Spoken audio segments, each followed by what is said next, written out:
Alors bonjour à toutes et à tous et bienvenue pour ce 15e webinaire consacré au logiciel Robot Structure Analysis. Je suis donc Guillaume Chazal et je serai aidé par mon collègue François Augière qui répondra à vos questions tout du long de la présentation.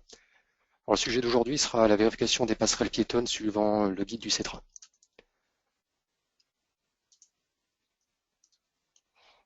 Alors tout d'abord, on souhaitait rappeler deux choses. La première, c'est que les enregistrements de nos précédentes sessions ainsi que les présentations PowerPoint associées sont disponibles en téléchargement sur notre forum et les liens de téléchargement sont disponibles sur cette diapo. Vous verrez que sur cette diapo, il manque le webinaire numéro 14 que j'ai oublié de rajouter. Je le rajouterai après coup, comme ça vous aurez l'ensemble des liens disponibles. Alors la seconde concerne l'annonce de ces sessions qui est réalisée via des invitations email sur nos forums, blogs et réseaux sociaux. Alors pour ceux d'entre vous qui ne connaîtraient pas le principe, on souhaitait également rappeler quelques points essentiels concernant les webinaires.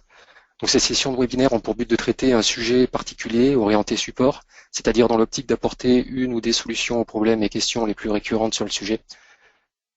Composé généralement d'une phase de présentation de 20 à 40 minutes, pendant laquelle vous pouvez à tout moment poser vos questions via le petit panneau questions de GoToMeeting.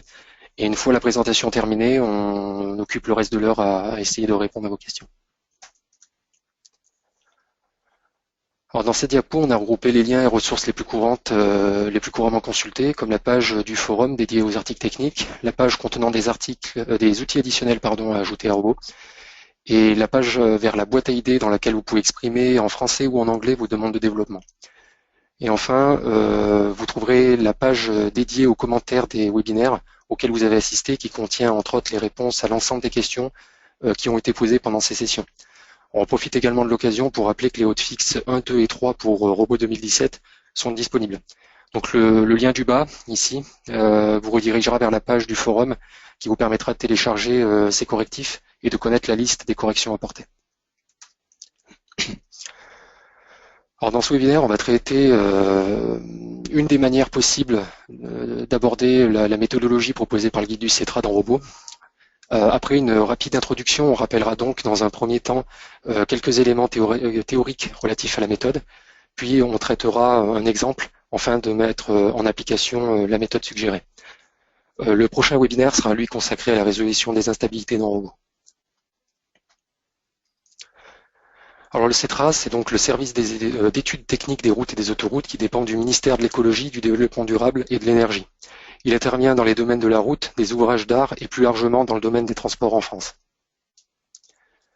Les passerelles sont soumises durant leur vie, durant leur durée de vie, à des vibrations mécaniques induites par différentes actions, comme par exemple le vent, le passage de piétons ou de coureurs.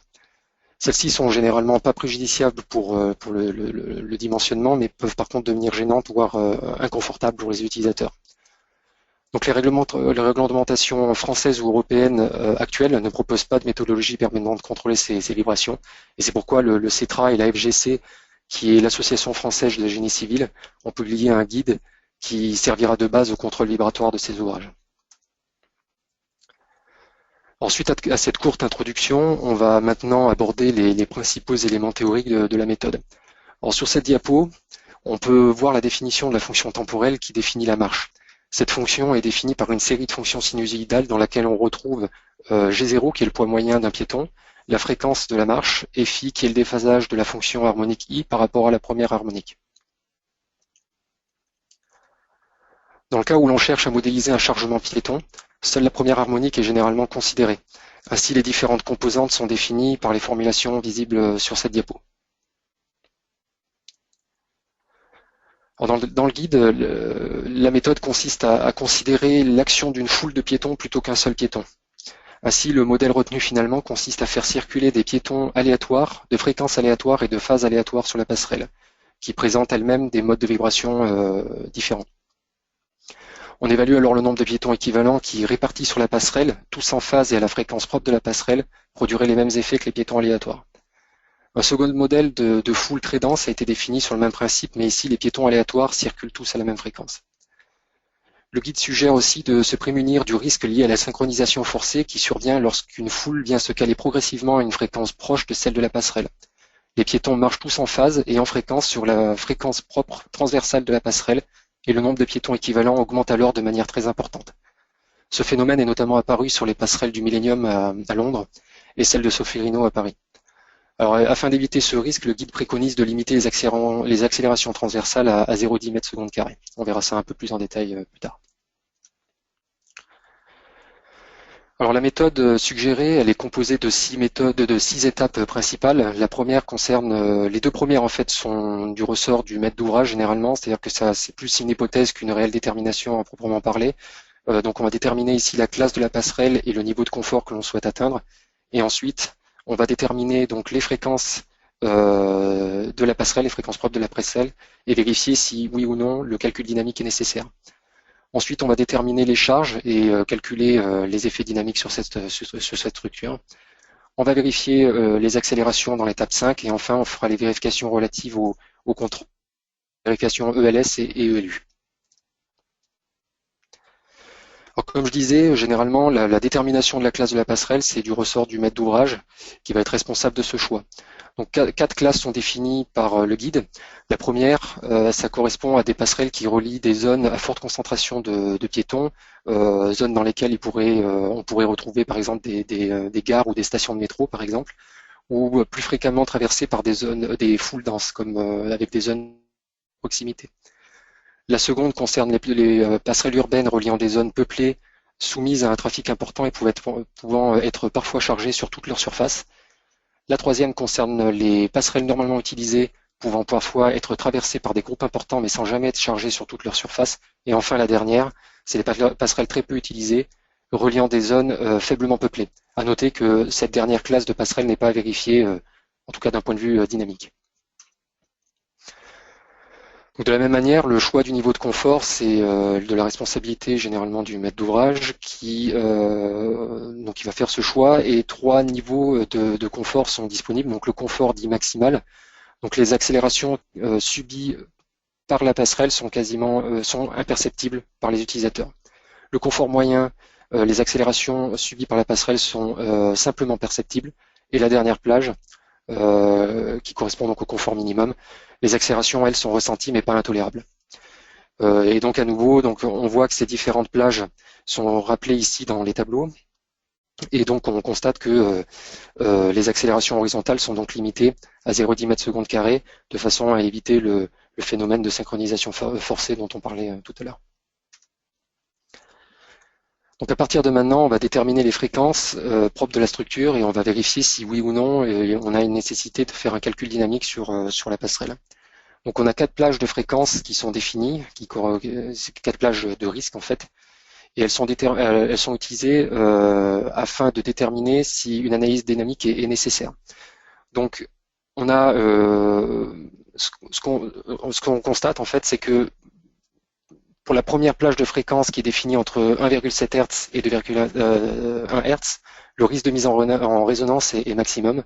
Et comme on peut le voir à la lecture de la définition des autres plages de fréquence, qu'on peut voir sur la diapo, plus on s'éloigne de la première plage, et plus le risque de mise en résonance est négligeable. Donc le but final de cette troisième étape, c'est de déterminer les cas dynamiques qu'on va considérer pour chaque mode de vibration. Et en fonction de la classe de la passerelle et de la plage de risque, précédemment donc déterminée à l'aide des tableaux de la précédente slide, on va pouvoir voilà, à partir des différentes plages de fréquences qu'on a déterminées précédemment, on va pouvoir déterminer quels cas dynamiques vont être à considérer. Donc, par exemple, si on suppose que j'ai calculé 2 modes sur une passerelle hypothétique, mettons que le premier mode se situait dans une plage de fréquence qui serait la première plage de fréquence, donc la plage de fréquence numéro 1 ici, et le second mode qui serait situé dans une plage à risque numéro 3, pour une passerelle de classe 2, je devrais considérer à la fois le K1 donc pour le premier mode et le K3 pour le second mode. Donc le guide définit 3 cas dynamiques, le K1 qui correspond à une foule très peu dense et dense de piétons, le K2 qui correspond à une foule très dense de piétons et le K3 à un complément ce qui est un cas qui est appelé complément de foule, qui permet en fait de prendre en compte l'effet de la seconde harmonique. Alors on verra plus en détail par la suite la définition de ces différents cas de charge. Alors sur cette diapo, on a rappelé l'expression générale de la marche d'une foule de piétons. Cette expression, elle est définie par une charge sinusoïdale uniforme, donc qui est uniforme et donc sinusoïdale. En tant que paramètre de cette fonction, donc on retrouve G1 qui est la composante dynamique d'un piéton, on retrouve S qui est la surface totale de la passerelle, F et T qui sont respectivement la fréquence et la période du mode, ensuite psi qui est un coefficient réducteur de réduction, on verra plus tard en détail, et enfin donc N' qui est le nombre équivalent de piétons. Alors, dans l'expression précédente, la définition de la plupart des paramètres est suffisamment claire, mis à part pour psi et n' qui nécessitent un complément de détail. Donc on voit que sur ces slides-là, on voit que psi varie entre 0 et 1 et représente en fait la probabilité de la passerelle à rentrer en résonance sur le mode considéré. Donc les diagrammes visibles ici, ils représentent la variation de psi pour les modes verticaux, donc à gauche, et transversaux à droite, pour les modes qui seraient situés dans les plages de fréquence à risque 1 et 2. Alors ici, les diagrammes représentent la variation de psi des modes verticaux et transversaux qui sont définis dans la plage 3. Donc de la même manière, donc on a verticaux à gauche et transversaux à droite. Le nombre de piétons équivalent N', lui, est donné par les formulations du premier tableau, ici. Donc on va N' est fonction donc de la classe de la passerelle, dans lequel on voit qu'intervient le paramètre N, qui est simplement le produit de la surface totale de la passerelle par la densité de piétons, qui est elle-même dépendante de la classe de la passerelle. Donc on revoit la densité de piétons qui est définie dans le tableau du bas, ici. Alors on a récapitulé la méthodologie proposée sous forme de granigramme dans cette diapo. Donc pour résumer, l'idée, donc on va avoir le maître d'ouvrage qui va choisir la classe de la passerelle et son niveau de confort. Comme on a pu le voir, si on est sur une, sur une classe de passerelle de classe 4, on n'aura pas d'analyse qui sera nécessaire. Par contre, pour les autres classes, on va devoir déterminer donc les fréquences propres de la passerelle, déterminer les plages à risque, et pour chaque mode de vibration, on va faire la vérification de savoir si la probabilité est négligeable de mise en résonance. Alors si elle est négligeable, on ne fait pas d'analyse pour le mode considéré. Si elle n'est pas négligeable, on va déterminer les cas dynamiques à considérer, déterminer les accélérations et comparer ces accélérations avec les plages d'accélération qui dépendent finalement du niveau de confort qu'on souhaite atteindre et donc de la classe de la passerelle également. Et en fonction, donc si le niveau de confort qu'on s'est donné comme but, on va dire, est atteint, à ce moment-là, on peut passer directement aux vérifications ELS et ELU. Si c'est pas atteint, à ce moment-là, on va devoir probablement modifier le projet de façon à modifier les fréquences et diminuer les accélérations, et ensuite on va reboucler à partir de cette étape centrale ici. Alors à titre d'exemple, on va vérifier une passerelle existante qui est construite à Chelles en région parisienne. La vérification de cette passerelle a été déjà décrite dans les revues du construction métallique, donc numéro 4 de 2002 et numéro 3 de 2006. Alors comme on peut le déduire sur cette vue satellite qu'on voit là sur la diapo, la passerelle connecte en réalité deux zones urbaines de faible densité de population. Celle-ci a donc été initialement vérifiée en classe 3. Pour l'intérêt de l'exemple, on va vérifier cette passerelle en supposant qu'elle connecte deux zones urbaines de forte densité. Ainsi, la classe de la passerelle supposée va être, donc on va surclasser la passerelle, on va la passer en classe 2, et en souhaitant vérifier si le niveau de confort moyen est respecté. Alors la passerelle, je l'ai reproduite ici dans Robot, la voici. Donc d'un point de vue géométrie, donc c'est une passerelle sur 4 appuis, donc on a les appuis de rive ici qui sont des rotules, et tout le reste sont des appuis glissants. Sur les travées de rive, on a donc des sections variables. Toutes les sections ont été excentrées pour coller au mieux à la réalité. Et sur appui, on a des sections de type caisson qui ont été ajoutées. On voit que la partie centrale de la passerelle est contreventée par des tubes. Et de façon à faciliter le chargement, j'ai affecté donc un bardage sur toute sa surface. En termes de charge, donc on retrouve ici le poids propre dans le cas 1. La surcharge permanente liée à la présence d'une dalle en fait sur la partie centrale, une dalle béton armé sur la partie centrale. Sur cette passerelle, on a du platelage bois sur les parties externes, on va dire, de la passerelle. Ensuite, on a une charge linéaire qui représente les équipements et les garde-corps. Une surcharge additionnelle pour ajouter finalement de la masse, pour prendre en compte le fait qu'on a des raidisseurs et des soudures donc, qui ajoutent finalement de la masse à cette passerelle. Et le chargement de piéton qui est supposé à 70 décanewtons mètre carré. Donc la valeur n'est pas affichée ici, mais voilà, 70 décanewtons mètre carré, c'est ce qu'indique le règlement. Ici, donc dans ce fichier-là, ce qu'on a commencé par faire, c'est créer deux analyses modales, une dite à vide et une dite chargée. Donc qu'on retrouve ici, elles sont déjà définies ces analyses modales. Les deux analyses modales ont les mêmes paramétrages, on va dire. Je me suis limité à 10 modes, on verra pourquoi plus tard. En termes de matrice des masses, j'ai considéré donc une matrice des masses cohérente. J'ai négligé la densité parce que je le convertis manuellement. Et les paramètres avancés, c'est les paramètres par défaut. Donc les deux analyses modales sont paramétrées de la même manière. La différence, c'est au niveau de la conversion des masses, où on voit que sur la première analyse modale, j'ai converti en masse tous les cas statiques relatifs aux charges permanentes uniquement. Et pour l'analyse modale chargée, j'ai ajouté le cas piéton. C'est la différence entre les deux. Alors pourquoi je me suis limité à 10 modes?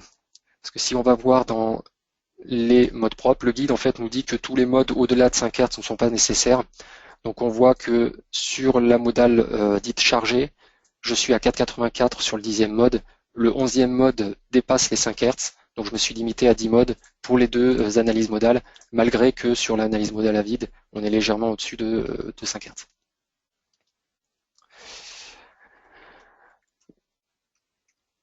Donc sur cette slide, on a rappelé les résultats détaillés des fréquences pour les différentes analyses modales et on voit que sur la partie de droite, on a une colonne relative au type de mode. Alors, type de mode, il va être nécessaire. L'idée, c'est de déterminer si un mode est plutôt vertical ou transversal. Et pour faire ça dans Robot, pour faire cette détermination, on ne peut le faire que visuellement. C'est-à-dire qu'on va analyser la déformée modale. Alors, pour le faire, des croquis, la représentation des croquis et les excentrements sur la passerelle, et je vais afficher la déformée modale pour ma modale chargée. Donc je vais aller dans le menu déroulant résultat, diagramme bar, et je vais cocher la première case à coche déformée. Je vais appliquer, je vais sélectionner ma modale chargée, et quand je sélectionne mon premier mode, donc j'ai la liste déroulante ici de sélection des modes, je vais avoir la déformée modale de mon premier mode, qui est ici clairement un mode vertical. Et je vais passer en revue mes différents modes de manière à identifier le type de mode pour chacun de mes modes. Donc ici plutôt un mode vertical de torsion, la même chose pour le K3. Ici, clairement un mode vertical, un vertical de torsion. Ici, c'est plutôt un mode transversal et on fait cette vérification-là sur tous les modes. Et l'identification de ces types de modes va ensuite nous aider pour la suite de l'analyse à déterminer notamment les plages à risque, etc. On verra ça ensuite. Donc à l'aide des plages de fréquences qui sont fournis dans les diapos précédentes et qui sont rappelés ici sur cette diapo, on peut identifier les cas dynamiques à considérer pour chaque mode. Donc par exemple, pour ma modale chargée, ici dans cette colonne-là, j'ai une fréquence qui est à 1,39 Hz. Donc si je me base sur, c'est un mode vertical, ici, type de mode vertical. Donc je vais déterminer mes plages à risque d'après ce tableau-là. Je suis à 1,39, donc je tombe dans la plage 2. Plage 2 qui est repérée ici dans ce tableau-là. Comme je considère une passerelle de classe 2, dans le tableau du bas à gauche, je me place donc dans la ligne classe 2. Je suis sur une plage à risque, j'ai dit une fréquence 2, donc plage à risque 2, pardon. Et donc le K1 est à considérer pour le premier mode. Et je vais faire cette vérification-là pour tous les autres modes. Si par exemple je prends un mode transversal, par exemple pour changer de tableau, le mode 8, qui est ici un mode transversal, sa fréquence est de 2,73. 2,73, donc on va se baser sur la plage de fréquence donnée par ce tableau-là.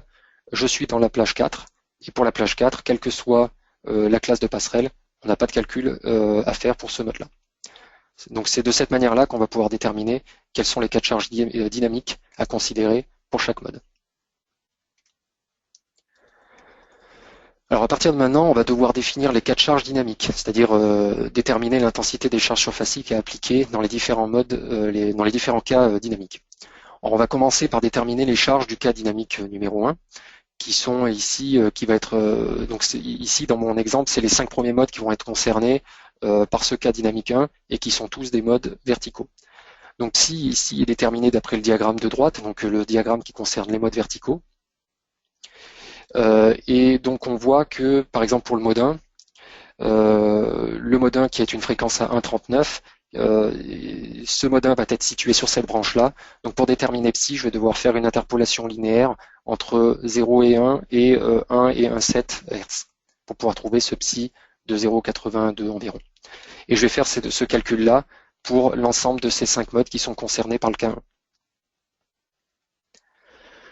Alors ici, j'ai rappelé le diagramme qui permet de déterminer le coefficient psi pour les modes transversaux, malgré qu'ici, sur mes 5 modes qui sont concernés par le K1, j'ai aucun mode transversal. Donc c'est pour ça que ici, je rappelle les valeurs de psi déterminées précédemment et le reste est tout égal à 0.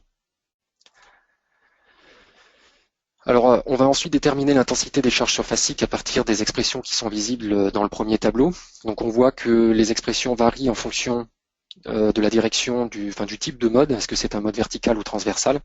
Ici, mes 5 modes sont tous des modes verticaux, donc je vais utiliser pour tous mes modes l'expression du haut pour déterminer mes charges. En termes de paramètres, donc on retrouve D, qui est la densité de piétons. Ici, je suppose une passerelle de classe 2, donc ça va être 0,8. On retrouve ensuite F et T, qui sont respectivement la fréquence et la période du mode considéré, qui va être l'amortissement, qu'on va supposer égal à 0,4% dans cet exemple-là. N, qui est simplement donc le produit de S et D, donc surface totale de la passerelle par la densité qui vaut 296, et ensuite l'ensemble multiplié par le coefficient de réduction. En gros, ce terme-là, le 18 multiplié par l'amortissement divisé par, enfin racine amortissement divisé par N, c'est le nombre de piétons équivalent. Donc on a fait ce calcul pour les différentes fréquences, enfin, en tout cas pour les 5 premiers modes qui sont concernés par le K1, et ici on a dans la dernière colonne l'intensité des charges surfaciques uniformes qu'il faudra appliquer dans le K1 pour les différents modes. Et donc à noter que l'intensité de cette charge est bien en newton mètre carré. Alors on va faire de la même manière que précédemment, on va faire la même chose en fait pour le K3 et on va déterminer les intensités des charges pour le cas dynamique, donc numéro 3. Les deux modes qui sont concernés dans mon exemple, c'est les modes 7 et 10 pour lesquels on constate que les valeurs de psi sont très faibles. Ce qui s'explique simplement parce que j'ai une fréquence ici à 2,62 donc qui est très proche de la limite pour laquelle on a un psi égal à 0, et ici le dixième mode qui est pareil très proche de la limite où finalement une probabilité très faible d'obtenir la résonance sur ces modes-là. Donc on sait d'avance qu'il est très peu probable que ces modes soient prépondérants pour l'analyse. Mais on va les prendre en compte quoi qu'il arrive. Alors, de la même manière que précédemment, ici c'est que des modes verticaux, en tout cas mes modes 7 et 10 ne sont que des modes verticaux, donc j'ai rappelé le diagramme pour les modes transversaux, mais psi je l'ai noté égal à 0 ici, du fait que ce ne sont que des modes verticaux, mais les valeurs qu'on va utiliser, ce sont bien sûr celles-ci pour déterminer les intensités.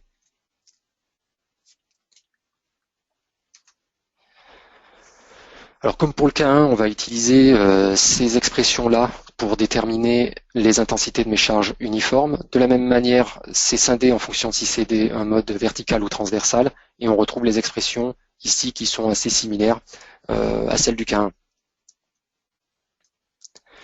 Et ici, sur ce tableau-là, on retrouve les intensités des charges que je vais appliquer dans mon cas 3 dynamique pour les modes 7 et 10.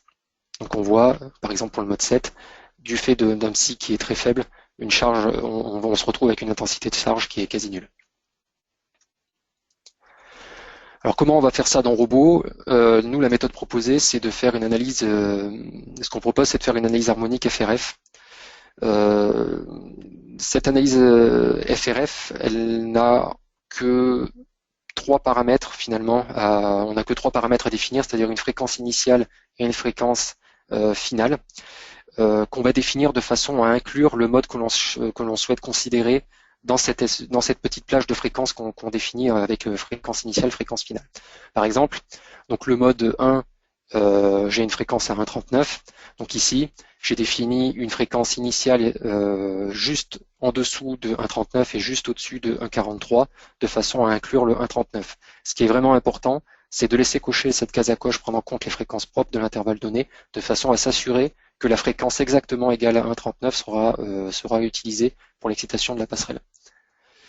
Le dernier paramètre qu'on a considéré, c'est l'amortissement constant, et comme je disais, on le suppose égal à 0,4% dans ce cas-là. Alors le paragraphe indiqué là sur cette slide-là, donc le 2.4.1 du guide du CETRA, nous définit la manière dont les charges doivent être appliquées, et l'idée est de suivre la déformée modale.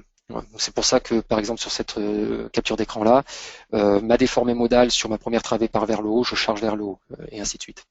Je vais vous montrer ça dans Robot. Donc je vais créer sur cette passerelle-là deux modes, enfin les cas FRF pour deux modes, et ensuite j'ouvrirai le fichier contenant l'ensemble des autres cas déjà créés pour éviter de perdre trop de temps sur la définition des charges. Donc déjà, dans un premier temps, on va créer une analyse FRF. Donc pour faire ça, je vais faire analyse type d'analyse, et je vais créer un nouveau cas qui sera l'analyse harmonique dans le domaine des fréquences FRF. Alors l'idée ici va être de lui donner un nom pour pouvoir l'identifier plus clairement, donc peu importe le nom. Moi je vais l'appeler ici FRF K1 parce que c'est le cas dynamique 1, et je vais m'intéresser au mode 1, donc je vais l'appeler mode 1. On sait que mon mode 1 a une fréquence de 1,39, donc je vais démarrer sur une fréquence initiale 1,36, une fréquence finale autour de 1,43 par exemple. Je vais prendre en compte la fréquence de 1,39, donc je laisse cette case à coche cochée, et je vais considérer un amortissement de 0,4%. Donc c'est tout pour la création du KFRF, sauf ce KFRF, maintenant, il va falloir définir des charges dedans. Et donc pour définir les charges, comme je le disais précédemment, on va se baser sur la déformée modale pour savoir comment charger notre passerelle. Donc si je regarde ma déformée modale sur le mode 1, on voit que, si je me place sur cette vue-là, on voit que c'est une déformée purement verticale, et que cette déformée finalement s'inverse exactement au niveau des appuis.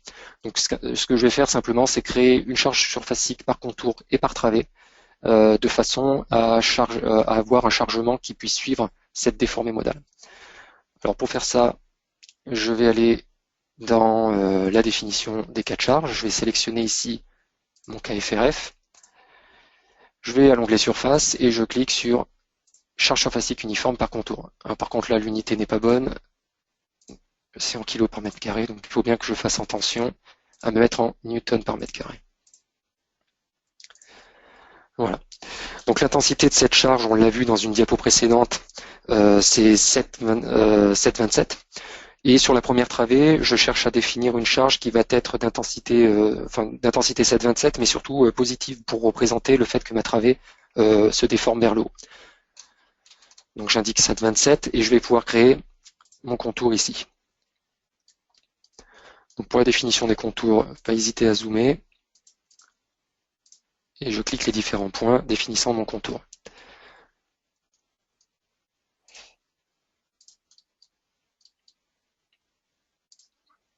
Ok, et j'applique cette charge-là à mon bardage. Voilà. Et je vais faire de même pour ce mode-là. Donc ce mode-là est très simple à créer. Je vais le faire de même pour toutes les travées. Donc ici, la déformée s'inverse.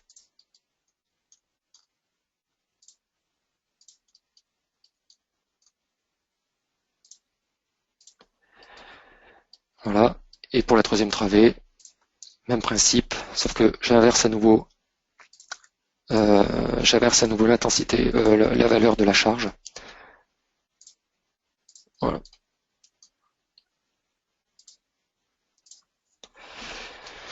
Donc voilà le chargement pour ce KFRF là. Et c'est ce chargement statique là qui va être excité à la fréquence de 1,39 et qui va produire les effets dynamiques que l'on cherche à vérifier. Alors je voulais vous montrer la création également d'un autre mode qui lui est un peu plus compliqué à créer. Un peu plus compliqué dans la mesure où en fait si on regarde, donc c'est le mode 4, si on regarde sa déformée, hop, on voit en fait qu'il s'inverse, la déformée s'inverse dans la deuxième travée à ce niveau-là, mais elle ne s'inverse pas exactement sur un nœud, parce qu'en fait, si j'affiche mes numéros de nœuds, la déformée s'inverse par ici, et donc je ne suis pas exactement sur un nœud, donc ça va être un peu plus difficile pour créer le contour. Donc je voulais vous montrer ça pour faciliter pour faciliter finalement la création du contour. Ce qu'on voit, c'est que donc la déformée s'inverse à peu près dans cette zone-là. Ce que je vais faire, c'est que je vais créer dans un premier temps un premier contour jusqu'à ce nœud-là qui est en fait le nœud 63.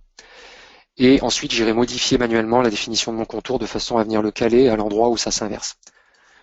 Alors je vais pas refaire la définition de la première travée, puisque la première travée, c'est la déformée est identique à celle du mode 1, donc en fait il faudrait créer une charge par contour orientée vers le haut de façon à avoir une déformée entre deux appuis qui soit une déformée parabolique classique entre les deux appuis. Je vais juste créer ici sur la deuxième travée. Donc ce que je vais faire, je vais créer à nouveau un KFRF.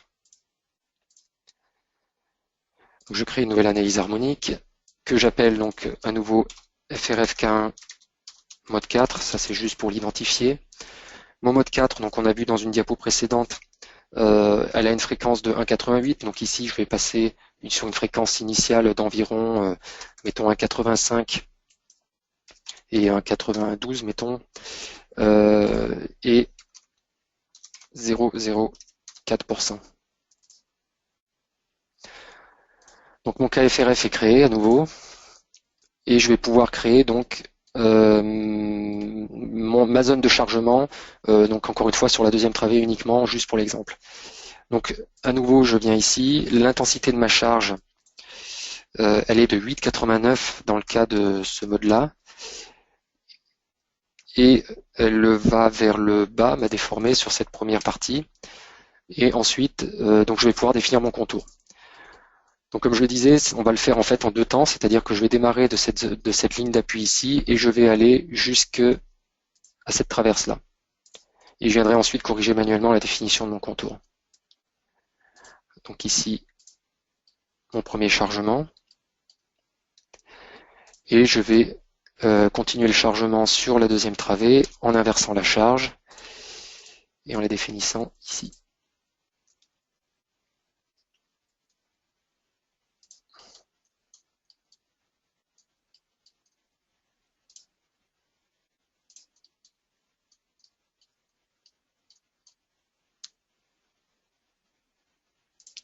Voilà. Donc la première étape est créée, on va dire, j'ai bien créé mes deux charges limitées dans cette zone-là. Et ce que je vais faire, c'est que je vais retourner dans l'affichage de mon mode, de la déformée modale de mon mode 4. Je vais l'afficher de cette manière-là, dans ce plan-là.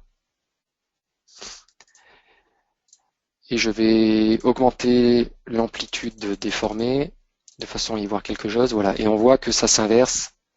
Oui, je suis bien dans la bonne zone. Ça s'inverse par ici.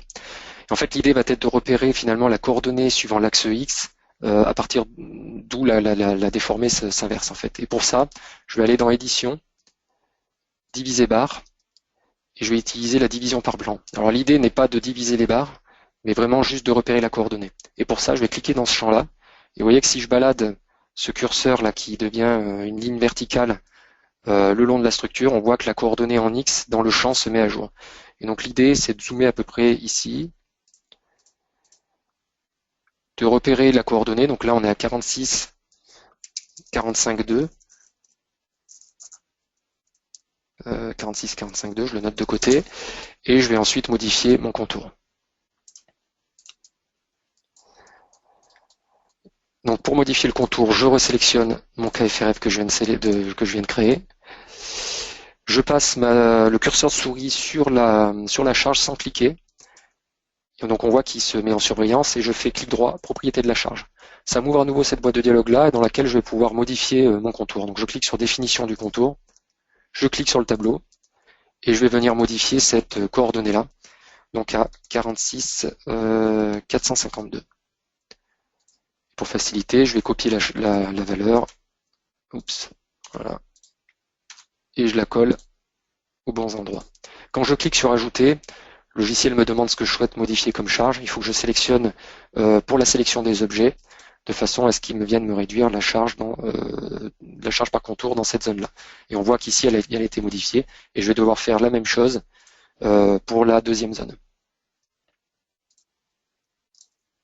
Et là, je colle à nouveau mes valeurs. Voilà.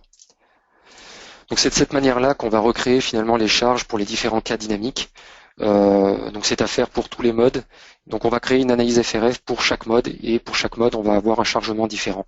Je vais vous ouvrir le fichier sur lequel l'ensemble des charges ont déjà été définies, notamment pour voir le chargement qui a été réalisé sur les modes de torsion.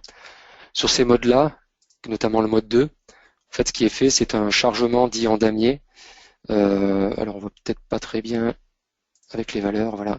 Et donc, on voit que finalement, dans la direction transversale, la passerelle est divisée en deux zones.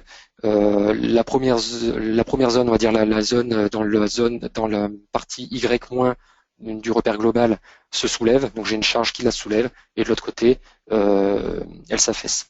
Et on fait ce chargement en damier de façon à respecter la déformée modale sur l'ensemble du modèle. Donc je vais retourner à la présentation. Donc dans ce deuxième modèle, je vais vous faire voir comment on fait. Donc on rappelle ici qu'on va, en fait, on va devoir déterminer si oui ou non on respecte la limite d'accélération qu'on s'était fixée d'après nos hypothèses. Donc ici, les hypothèses, c'est on a une passerelle de classe 2 avec un niveau de confort recherché qui est moyen. Ça implique donc une limitation au niveau des accélérations verticales pour les modes verticaux à 1 mètre seconde carré et une limitation pour les modes transversaux à 0,10 mètres seconde carré. Alors là, on voit déjà sur cette capture d'écran-là que dans mon cas, l'accélération verticale, ça c'est une capture d'écran du tableau dans les extrêmes globaux, dépasse, je suis autour des 3 mètres seconde carré, pour l'accélération verticale, dépasse les limites, et donc il faudrait revoir la conception de cette passerelle pour qu'elle passe en classe 2. Pour rappel, elle a été dimensionnée en classe 3, cette passerelle. Donc pour faire ça, je vais aller, pour pouvoir vérifier mes accélérations, je vais aller en fait dans Résultats, Avancé et fonction de réponse en fréquence FRF tableau. Donc qui sont des résultats dédiés pour l'analyse FRF. Par défaut, ce que m'affiche le logiciel, c'est des vitesses. J'en ai pas besoin, donc je fais un clic droit colonne pour enlever ces vitesses-là et je vais afficher mes accélérations verticales. Et ici, pour pouvoir rechercher les extrêmes globaux, je vais en fait filtrer mon tableau sur les enveloppes de ces KFRF, puisque pour chaque KFRF, le logiciel crée une enveloppe supérieure-inférieure. Et donc je vais filtrer ce cas-là sur les cas 30 à 43. Et donc pour faire ça, j'écris simplement 30 à 43 ici et je valide. Et donc là, j'ai l'ensemble des valeurs pour tous les nœuds, pour tous les KFRF, et je viens cliquer ici sur extrêmes globaux. Et donc on retrouve les 2,90 que j'indiquais tout à l'heure et qu'on obtient pour le KFRF du mode 3. Donc dans la diapo suivante, j'ai résumé, j'ai retranscrit les résultats détaillés de l'analyse, où on voit que pour tous les modes verticaux concernés par le cas 1, cas dynamique 1, j'ai aucun de mes modes qui ne fonctionne, je suis autour de 2 mètres seconde carré, à peu près partout, à part pour le mode 3 où je suis environ à 3. Et pour les modes concernés par le K3, qui sont toujours des modes verticaux, on a des accélérations qui par contre passent largement, mais ça on s'en doutait déjà quand on a à la lecture lorsqu'on a déterminé en fait le coefficient de réduction psi qui était très faible. Donc ici, dans ce contexte-là, il faudrait revoir la conception de la passerelle de façon à ce qu'elle place en classe 2. Ensuite, à ces vérifications d'accélération, on va maintenant aborder les vérifications ALS. Donc le guide recommande de vérifier la combinaison qui est indiquée ici, qui est une combinaison de charge permanente, plus la charge piétonne, plus la charge dynamique. Alors le problème ici, c'est que on ne peut pas faire de combinaison avec des cas statiques et un cas FRF. On ne peut pas faire ça dans Robot. On va devoir recréer un cas harmonique. Cas harmonique qui va être j'allais dire strictement identique ou quasiment identique au KFRF, la différence étant le paramétrage entre le KFRF et le cas harmonique, puisque dans le KFRF, on définit une plage de fréquence dans laquelle se situe la fréquence qu'on cherche à considérer. Ici, on va indiquer précisément la valeur de fréquence. Donc il faut bien penser, j'ai mis quelques remarques ici, penser à afficher un maximum de décimales pour la fréquence parce que une différence très faible au niveau décimal de fréquence on peut passer à côté des faits dynamiques qu'on souhaite analyser dans ce cas-là. Et pensez bien à redéfinir les charges dans le cas harmonique, c'est une erreur courante. C'est-à-dire que si je crée l'analyse harmonique et que j'introduis une fréquence telle quelle, si j'ai pas de charge dedans, il se produira rien du tout. Donc je vais vous montrer comment recréer ça dans Robot. Donc l'idée, comme je l'indiquais, c'est de recréer finalement le cas que j'ai déjà créé, le cas FRF, mes charges du cas FRF, dans un cas harmonique. Et pour ça, on va utiliser une astuce tout bête qui est le copier-coller entre Robot et Excel. Et je vais vous montrer comment. Donc on va aller dans Analyse type d'analyse et je vais déjà commencer par créer mon cas harmonique. Donc je vais cliquer sur Nouveau et je vais créer un nouveau cas harmonique. De la même manière que précédemment, je vais essayer de clairement identifier mon cas harmonique, puisque je vais en avoir plusieurs, je vais en avoir un par mode. Et donc je vais l'appeler harmonique K1 mode 1. Donc K1 parce que c'est le cas dynamique 1 et c'est le mode 1. La fréquence de mon mode, alors avant de faire ça, j'ai fait une erreur entre guillemets. Je vais laisser pour l'instant la fréquence ici, je reviendrai après, parce que je vais devoir copier-coller la valeur de la fréquence depuis le tableau de l'analyse modale. Je vais supposer un amortissement constant, comme tout à l'heure, de 0,4%, pardon, donc un amortissement constant, et je vais revenir ensuite sur la valeur de fréquence. Valeur de fréquence que je vais retrouver dans résultat avancé et mode propre, et je vais venir chercher les fréquences de mon analyse modale chargée. Donc ici, j'ai que 2 décimales, ça ne sera pas suffisant. Je vais aller dans Outils, Préférences de la tâche, et je vais ajouter des décimales aux valeurs sans unité que vous retrouvez dans la rubrique Autres sous Unité et Format. Donc là, j'ai plus de valeurs et je vais venir simplement copier cette valeur au clavier avec CTRL-C. Là, je reviens dans Analyse type d'analyse, dans mes options de calcul, je double-clique sur mon cas harmonique et je viens coller la valeur de fréquence. Et je valide. Suite à ça, donc mon cas harmonique il est créé, mais il est toujours vide, c'est-à-dire que j'ai pas de cas de charge dedans. J'ai pas de charge statique et excitable dedans. Les charges en termes de direction et d'intensité seront strictement identiques au cas FRF. Donc ce que je vais faire, c'est que je vais copier les charges ici de mon tableau qui correspondent au cas 1 mode 1 de l'analyse FRF. Je vais les copier et je vais les envoyer dans Excel ou dans un tableur, peu importe. Et les seules choses que j'aurai à modifier, c'est finalement le numéro du cas de charge et son nom. Donc là, je reviens dans Robot, je double-clique sur mon cas harmonique et je vais copier son nom. Et je me souviens que son numéro, c'est le numéro 44. Et je vais modifier ici manuellement 44 et je viens coller son nom. Et ensuite, tout ça, je le copie. Oups. Voilà, et je le colle partout. Et une fois que j'ai fait ça, je récupère cette sélection-là. Attention à bien récupérer cette première colonne-là, qui est vide, mais qui est nécessaire pour pouvoir le copier, coller vers Robot, sinon les charges seront décalées. Et je retourne dans Robot, je vais sur la dernière ligne vierge de mon tableau, je la sélectionne et je fais CTRL-V. Et après avoir fait CTRL-V, donc coller, je vois bien les charges ici. Et si je sélectionne mon cas harmonique K1, j'ai bien mes charges qui sont recréées ici. Et donc l'idée, d'après le guide, donc on doit créer une combinaison ELS donc entre les charges permanentes, la charge piétonne et ce cas dynamique que je viens à l'instant de créer. Et donc pour ça, je vais simplement faire une combinaison linéaire entre ces différents cas. Donc je vais aller dans Chargement, Combinaison manuelle. Je vais l'appeler pareil, je vais lui donner un nom suffisamment clair à cette combinaison. Donc je vais l'appeler ELS dynamique, mettons mode 1. Bon, je peux choisir KELS ici. Et donc je vais sélectionner tous mes cas permanents, c'est ce que demande de faire le guide, plus la charge piétonne et plus mon cas dynamique. Et ici, j'indique que le coefficient que je souhaite considérer, c'est le coefficient 1. Je fais passer tout ça à droite, je vais appliquer et fermer. Et c'est tout ce que j'ai à faire pour créer ma combinaison ici, ELS dynamique mode 1. Et ça, je vais devoir le faire pour tous mes modes. Donc de la même manière que précédemment, je ne vais pas faire ça pour tous les modes manuellement. J'ai déjà préparé un fichier qui contient tous les modes, enfin toutes les combinaisons en tout cas. Et donc on les retrouve ici. Donc on voit que j'ai bien créé mes harmoniques Pour les modes 1 à 5 et les modes 7 et 10 qui sont décalés ici, bon, c'est par souci de présentation on va dire, mais après on fait comme on veut. Et j'ai également créé toutes les combinaisons ELS, donc permanente, piéton plus dynamique pour chacun des modes à considérer. Donc si je reviens dans la présentation juste un instant, donc là on a déjà passé la création de la combinaison. Ce que demande de vérifier le guide, c'est finalement sur ces vérifications ELS, c'est de vérifier les flèches et les contraintes. En flèche, en termes de critères de flèche, on va se limiter à L sur 500 pour les différentes travées, et on va vérifier que les contraintes sous ces combinaisons-là sont inférieures à la limite élastique. Ici, l'acier qui est considéré, c'est un acier à 355, donc on vérifiera qu'on sera à limite inférieure à cette limite-là.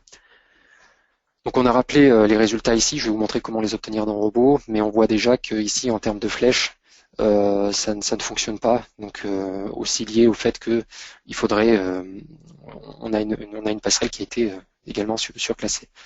Donc les limites de flèches sont de 66 mm pour les travées de rive et 80 pour la travée intermédiaire. Et donc je vais vous montrer comment on fait ça, cette vérification finalement sur la première travée en tout cas pour les flèches et pour toutes les barres pour les contraintes. Donc pour les flèches, on va aller dans résultat flèches et je vais filtrer mon tableau principal de ma première travée qui sont les barres. Donc c'est les barres, j'ai noté ma liste, c'est 4 à 13. Voilà, je vais vous faire voir la sélection des barres dans robot.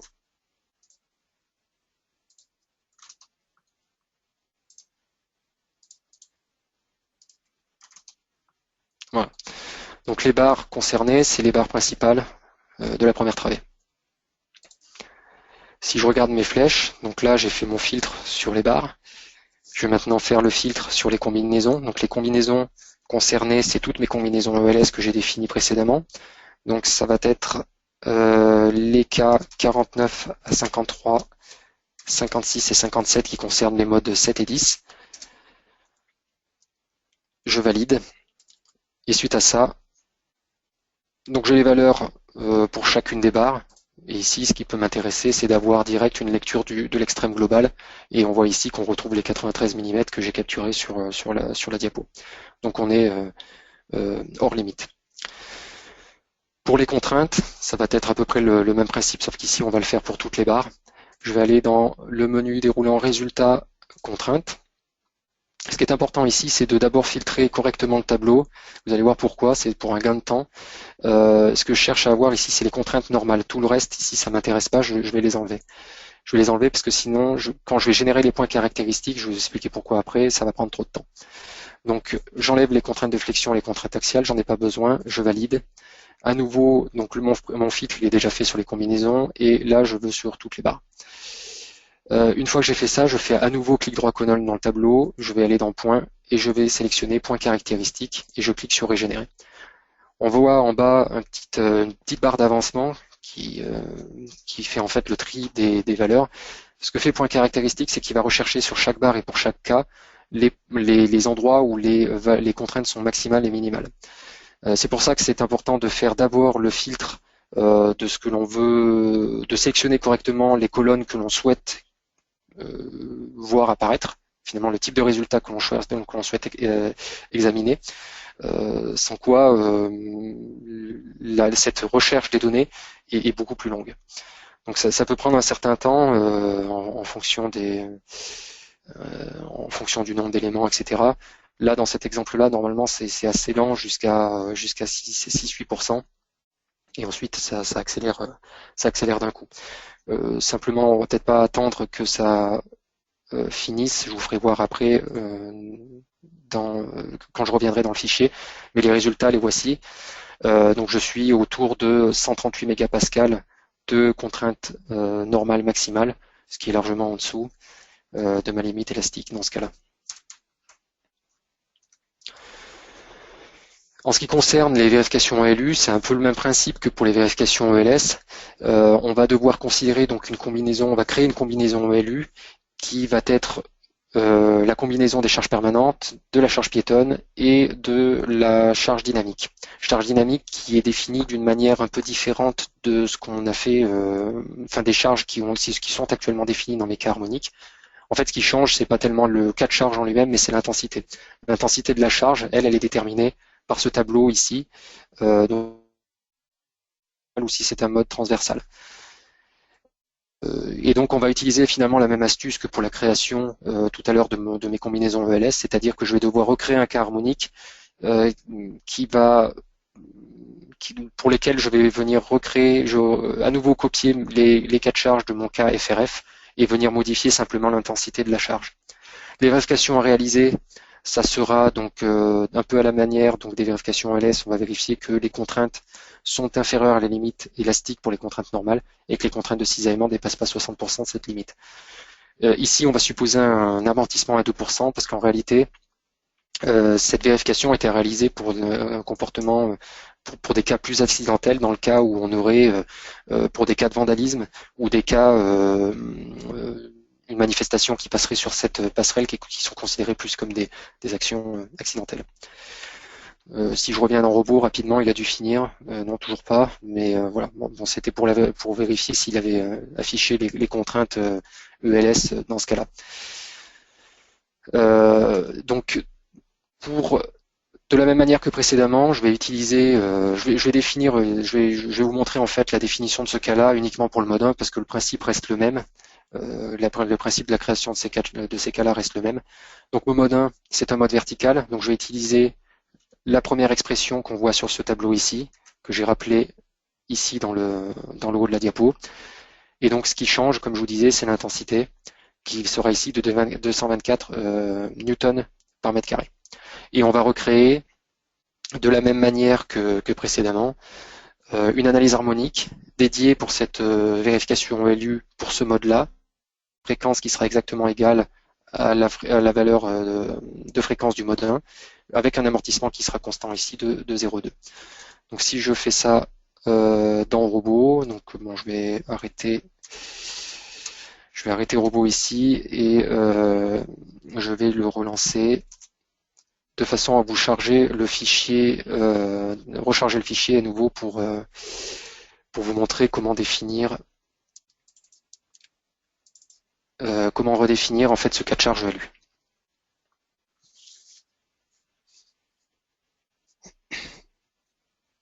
Donc je vais recharger le fichier qui contient déjà toutes mes combinaisons ELS. Et je vais repartir de celui-là pour créer mes combinaisons, mes KELU. Et donc de la même manière que précédemment, je vais aller dans Analyse, type d'analyse. Je vais créer un nouveau cas harmonique. Alors avant de faire ça, je vais recontrôler la valeur de ma fréquence, je vais la recopier en fait, comme tout à l'heure. Alors, la fréquence, la voici. Je la copie, comme ça je pourrais directement créer mon analyse harmonique. Je fais nouveau, harmonique. Je lui donne un nom distinctif, comme d'habitude. Donc ici, ça sera harmonique ELU, K1 mode 1. Une excitation de type fréquence à exactement cette valeur de fréquence et un amortissement constant, donc on a dit de 2%. Voilà. Et de la même manière que précédemment, je vais utiliser les charges, la définition de mes charges de mon cas FRF qui concerne le K1 mode 1, que je vais venir coller ici. J'aurais pu réutiliser cela, peu importe, mais je les recolle.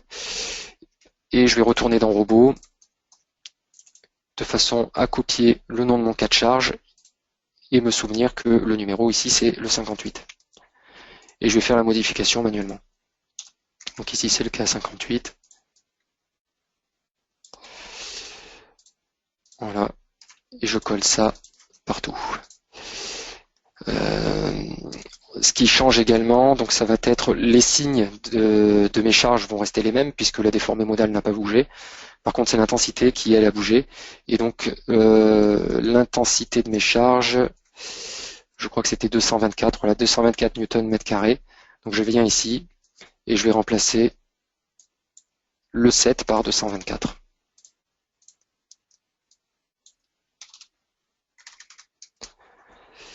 tout en conservant le signe, bien entendu. Et ensuite, je refais ma sélection, un copier depuis Excel et un coller dans Robot. Et donc là, mon cas harmonique a bien été créé. Si je le sélectionne, je devrais voir apparaître les charges avec la bonne intensité de 224. Et maintenant, même principe que pour la combinaison LS, je vais devoir créer une combinaison combinaison linéaire entre ce cas dynamique-là et les autres charges. Donc je vais dans chargement, combinaison manuelle, je vais créer une nouvelle combinaison qui va s'appeler ELU K1 mode 1 par exemple. Je valide. Et donc ici, je vais faire une combinaison avec toutes mes charges permanentes, ma charge piétonne et le cas harmonique que je viens de créer à l'instant. Et le coefficient de pondération sera 1. Voilà. Et cette méthode-là est à nouveau à appliquer pour tous les modes. Donc là, pour éviter de perdre trop de temps sur les temps de calcul, je vais charger directement le fichier qui contient déjà les résultats. Donc c'est ce dernier fichier-là.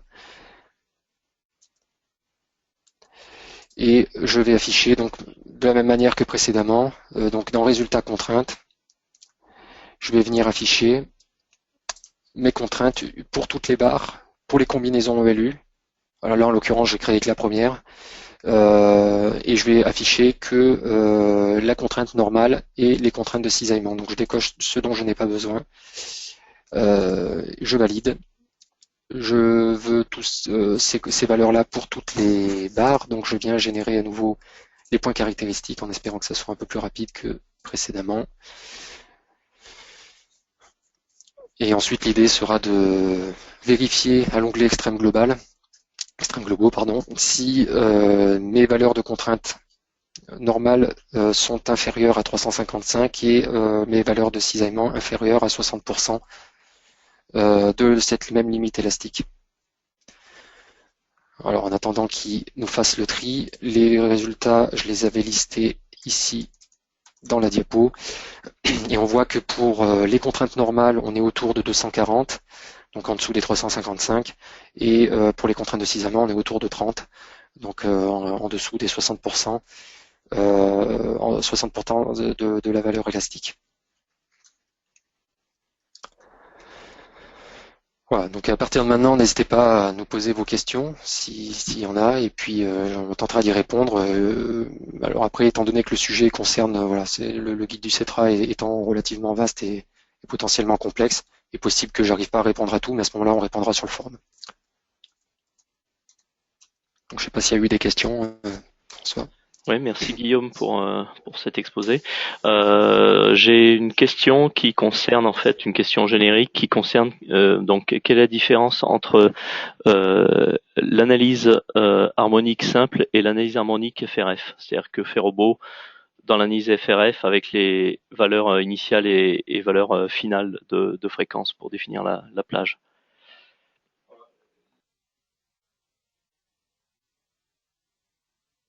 Ah, pardon, j'étais mute. La différence principale, c'est simplement donc l'analyse harmonique, on va spécifier une valeur de fréquence précise à laquelle on va venir exciter les charges, tandis que l'analyse FRF, on va lui indiquer une plage de fréquence.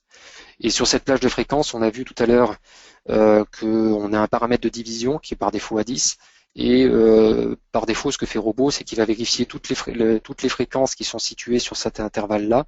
Donc c'est dans cette plage de fréquence-là, divisé par le nombre de divisions, et il va vérifier toutes les fréquences qui sont sur cette plage, en fonction du nombre de divisions. Et l'importance ici, c'est donc, comme je le disais, c'est de cocher la case à coche qui permet de prendre en compte la valeur propre que l'on souhaite à considérer, de manière à s'assurer que, à la manière d'une analyse harmonique classique, ils viennent bien vérifier exactement cette fréquence-là, de façon à mettre finalement la passerelle en résonance avec les charges dynamiques qu'on a rentrées. Après, la définition des plages, vous avez sans doute remarqué que je l'ai définie un petit peu de manière aléatoire, enfin aléatoire sans l'être finalement. C'est-à-dire que l'idée, c'est c'est de définir une plage de fréquence en fréquence initiale et fréquence finale qui soit à la fois suffisamment courte pour ne pas avoir à considérer des fréquences qui seraient inutiles, mais suffisamment grande pour que si jamais j'ai besoin de venir modifier mon modèle tel que ça serait le cas aujourd'hui sur ce modèle-là, puisqu'il ne passe pas en accélération, si j'ai besoin de modifier des sections, ça va me modifier mes fréquences, et si ça me modifie mes fréquences, si je suis toujours dans l'intervalle, dans la plage de fréquence que j'ai définie par la fréquence initiale et finale, à ce moment-là, j'ai pas besoin de venir retoucher cette plage-là et j'ai plus qu'à relancer mes calculs. C'est tout. Alors on a eu une autre question, enfin deux autres questions qui concernent l'amortissement. La valeur de l'amortissement, enfin le coefficient pris à 0,004, est-ce qu'il est défini par le CETRA?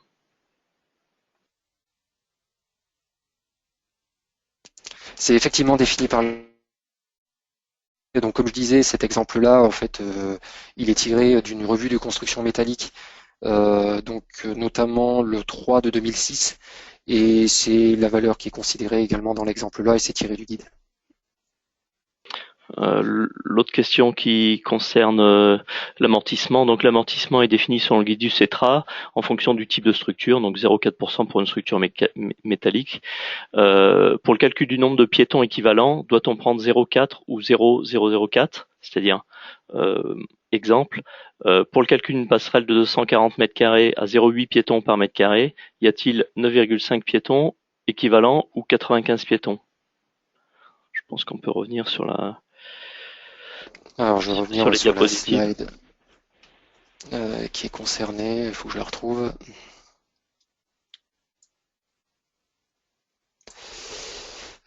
C'était dans le début.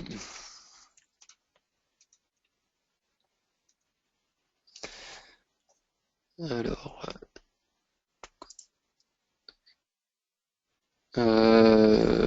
oui, c'est celle-là. Alors, dans le nombre de piétons équivalents, alors il faut que je revérifie dans le guide que j'ai là à côté, mais de mémoire, il me semble que c'est 0,04, donc une valeur relative et pas en pourcentage à vérifier. Je vais vérifier.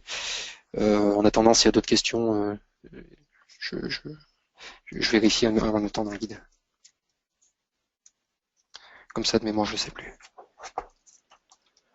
Alors, il y a une autre question qui évoque donc que se passe-t-il lors du croisement d'une foule, c'est-à-dire deux groupes dans le sens opposé? Je pense que le guide du CETRA rentre pas dans les détails du mouvement exact de foule, vu qu'on a vu qu'on avait un nombre de piétons équivalent et des coefficients d'équivalence qui sont calculés.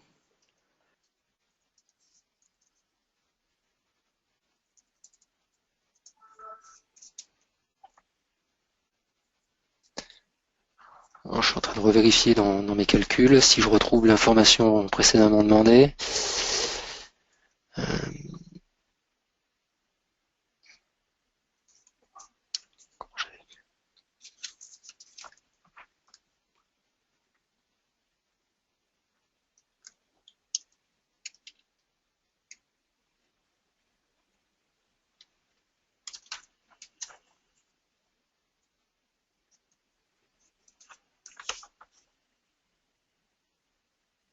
Donc c'est bien 0,004. Je viens de retrouver l'information et c'est de cette manière-là que ça a été déterminé dans l'exemple. Donc à savoir, on ne met pas la valeur en pourcentage, mais bien quelque part en, en coefficient. Ouais.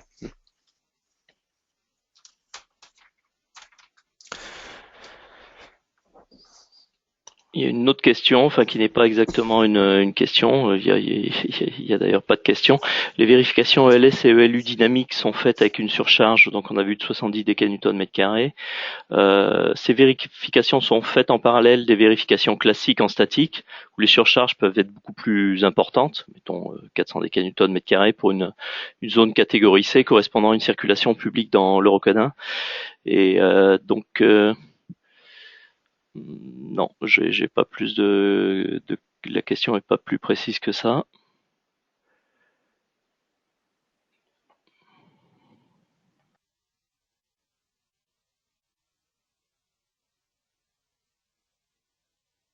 Une autre question concerne la définition des chargements. Dans le cas d'un mode de torsion, doit-on faire la même décomposition des charges mais horizontale? Alors, pour les modes de torsion, si je reviens dans Robot, moi ce que j'ai fait pour le mode de torsion, donc comme je montrais au début, si je reprends par exemple mon KFRF mode 2, j'ai fait un chargement en damier, mais ici c'est un mode vertical. Alors j'imagine que la question, elle porte sur les modes transversaux, c'est ça?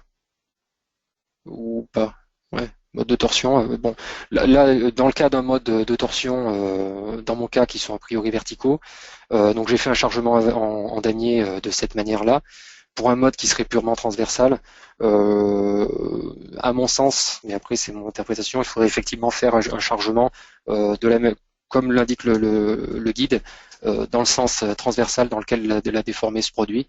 Mettons que, je ne sais pas si on voit mon curseur à l'écran, mais si la déformée de la première travée part vers la droite sur la première travée ici, eh ben, j'indiquerai une charge surfacique uniforme par contour de l'intensité qu'on détermine de la manière qui a été présentée, mais de façon à suivre la déformée vers la droite en fait, donc dans le sens positif Y. C'était ça, c'était torsion pour un mode latéral, ouais. Ah oui, donc j'ai des précisions par rapport à la question tout à l'heure. Doit-on faire deux vérifications indépendamment? C'est-à-dire en gros, là on est en train de faire un calcul selon le guide du CETRA en prenant une surcharge de 70 décanewtons. On fait un certain nombre de vérifications par rapport à si on respecte les critères qui sont donnés par le guide.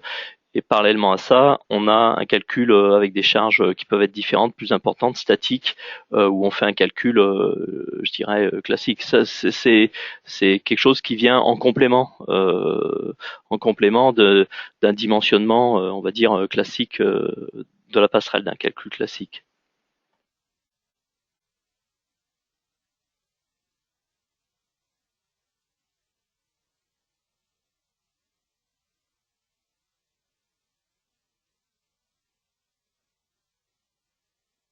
Une autre question, mais peut-on réaliser une combinaison incluant l'action du vent qui pourrait être cyclique?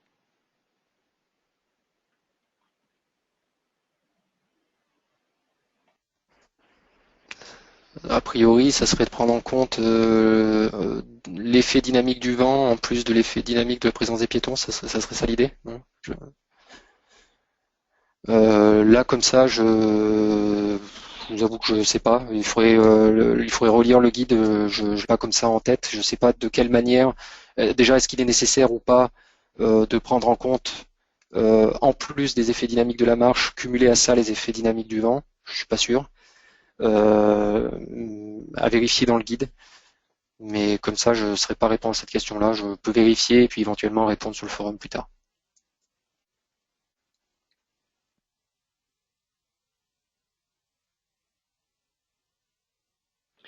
Si vous n'avez pas d'autres questions, on a largement dépassé le temps standard.